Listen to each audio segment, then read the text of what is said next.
Iba't ibang clients, real estate edition. Oh my gosh, I love this. How much does it cost? Oh, 6 million. I love it. High ceiling. And I love its aesthetic vibe talaga siya. I really love this one. Okay, I think I'm gonna get this. I think this is good for you, Pamangkin. Yeah. Yes, your mom told me na yesterday. Yeah, how much is this?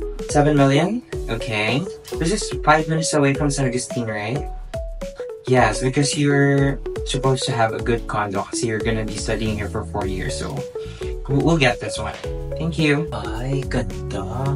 Ganda nito, te. Sobrang ganda. May soft drinks kayo, ma'am. Pwede pahingin. Tsaka, nakita ko kanina yung may fita. Pwede pahingin na rin. Tsaka tubig. Thank you. Ganda, B. Pero dito lang naman tayo kasi madami silang snack. Libre lang naman yun. Hindi naman sila malulugi dyan.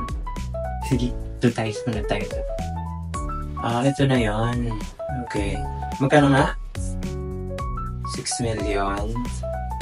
Tapos yung monthly, 15,000. Kaya na to?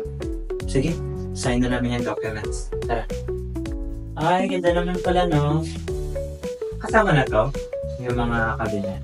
Okay. Sige. Ang ganda. Gusto ko siya. Ngayon po, reserved ngayon. Magkano po yung reservation fee? 20,000. Pero I'll talk to my mom muna. Kasi siya talaga yung decision maker. Yes, so ako po yung primary buyer. Pero I have to talk to my family kasi sila talaga yung mag-decide. Kailan?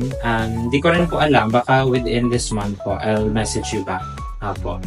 Sign documents. Ay, sige lang po, okay lang. I-sign ko na lang pag okay na yung family ko. Kaka, sabi mo?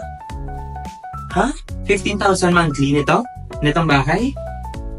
Ang mahal naman. Sobra. Yung total contract price, magkano? 9 million.